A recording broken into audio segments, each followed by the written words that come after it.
আসসালামু আলাইকুম, কেমন আছেন সবাই? আশা করছি সবাই অনেক ভালো আছেন। আমার চ্যানেল নীলিমা ইবনাতে আপনাদের সবাইকে স্বাগতম।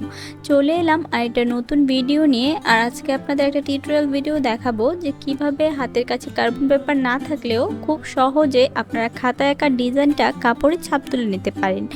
এই পদ্ধতিতে শুধু খাতায় আঁকা না, যে কোনো জায়গা থেকে আপনারা ডিজাইন কিন্তু কাপড়ে বা খাতায় যে কোনো জায়গায় সহজে ছাপটা তুলে নিতে পারবেন। তো এটা আমাদের বহুল পরিচিত একটা পদ্ধতি, তারপরও অনেকেই জানে না, অনেকের মনে কনফিউশন থাকে যেভাবে আসলে কাজটা করা যাবে কিনা। তো তার জন্যই আমি চেষ্টা করছি ভিডিওটি ডিটেলসে দেখিয়ে দেওয়ার। তো প্রথমে আমি এভাবে কাপড়টাকে বিছিয়ে নিয়েছি। এবার একটা ওয়াটার কালার পেন নিয়ে নিয়েছি। এটা কিন্তু জেল পেন না, জেল পেনটা কাপড় থেকে সহজে উঠতে চায় না। আর এটা যে ওয়াটার কালারটা আছে এটা খুব সহজেই সুতার নিচে ঢাকা পড়ে যায় এবং কাপড়টা ওয়াশ করার পর এটা কিন্তু উঠে পড়ে। তো এখন দেখুন আমি নিচে কিন্তু খাতাটা, যে খাতায় আমার ডিজাইনটা আঁকা ছিল, এটাকে কাপড়ের নিচে কিন্তু আমি পেরে নিয়েছি। এক্ষেত্রে অবশ্যই খেয়াল রাখবেন যেন বাঁকাতেরা না হয়, বাঁকাতেরা হলে কিন্তু ডিজাইনটাও খাতার উপরে বাঁকাতেরা ভাবেই উঠবে। তো এখন আমি খুব ধীরে ধীরে এক হাত দিয়ে চাপ দিয়ে ধরে আরেক হাতের ডিজাইনটা এঁকে নিচ্ছি। তো এই ক্ষেত্রে খুবই সাবধানে কাজটা করবেন। তবে ডিজাইন যদি অনেক বড় হয় আর এমন যদি সম্ভাবনা থাকে যে কাগজটা বা কাপড়টা নড়ে যাবে, তাহলে চেষ্টা করবেন যে কোনো একটা আঠা দিয়ে কাপড়ের সাথে কাগজটাকে অ্যাটাচ করে দেওয়ার জন্য, কিংবা সাথে একজন কাউকে রাখবেন যাতে সে ধরে রাখে আর আপনি আঁকতে পারেন, অথবা আপনি ধরে রাখবেন সে যেন এঁকে দেয়। তো এভাবেই এই পদ্ধতিতে কাজটা করতে পারবেন। তো অনেক সময় হাতের কাছে আমাদের কিন্তু কার্বন পেপার থাকে না, আবার গিয়ে কার্বন পেপার কিনে এনে হুট করে আসলে কাজটা করা যায় না। সেক্ষেত্রে এই পদ্ধতিটা কিন্তু পারফেক্ট, একদম বেস্ট একটা পদ্ধতি। আপনারা যে কোনো ডিজাইন কিন্তু খুব সহজে এইভাবে তুলে নিতে পারেন। হ্যান্ড পেন্টিংয়ের ক্ষেত্রে আমরা যেরকম কোনো ট্রেক আউট ছাড়াই কিন্তু কাজটা করে নিতে পারি, বাট হ্যান্ড এমব্রয়ডারির ক্ষেত্রে এভাবে কিন্তু ডিজাইন ছাপ না তুলে বা না এঁকে কিন্তু ভালোভাবে কাজটা করা যায় না, সেই কাজটা ভালো হয় না। তো কাজটা করার সময় অবশ্যই সতর্ক থাকতে হবে, যেটা হচ্ছে যে কোনো কাজের ক্ষেত্রেই, হাতের কাজের ক্ষেত্রে কিন্তু সতর্কতা অবলম্বন করতে হয়। তো এটাতেও সেম, একটু সাবধান থেকে কাজটা করলে কিন্তু আপনাদের টাকা বাঁচিয়েই কিন্তু এই কাজটা বেশ ভালোভাবে করে নিতে পারবেন। তো দেখুন আমি এইভাবে ধীরে ধীরে ডিজাইনটাকে ছাপ তুলে নিয়েছি।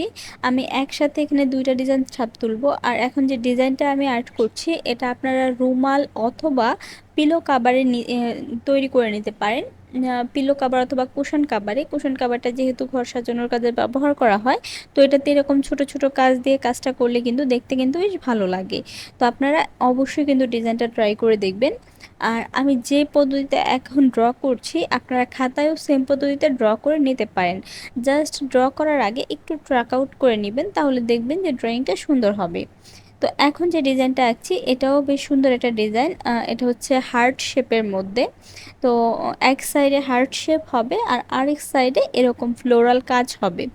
তো এখানে যে রাউন্ডটা আছে এটাতে আমি সাধারণত যে স্পাইডার শেলে অথবা রোজের যে একটা গোলাপ, মানে গোলাপের যে একটা ডিজাইন থাকে, এই ডিজাইনটা করার চেষ্টা করব। তো আমি চেষ্টা করব ডিজাইনটা আপনাদের সাথে শেয়ার করে দেওয়ার জন্য। আপনারা যদি এগুলো ড্রয়িং চান বা এই টাইপের ড্রয়িং যদি আরও চান, তাহলে অবশ্যই কিন্তু আমাকে কমেন্ট করে জানাতে ভুলবেন না। আমি চেষ্টা করব আপনাদের রিকোয়েস্টেড ভিডিওগুলো সবার আগে আপলোড করে দেয়। আর কার্বন পেপার দিয়ে কিভাবে ডিজাইন ছাপ তুলতে হয়, এটা যদি আপনারা জানতে চান তাহলে সেটাও কিন্তু আমাকে কমেন্ট করে জানাতে পারবেন। কার্বন পেপার কিন্তু 3 ধরনের হয়, একটা হচ্ছে কালো, একটা সাদা, এবং আরেকটা থাকে হচ্ছে নীল।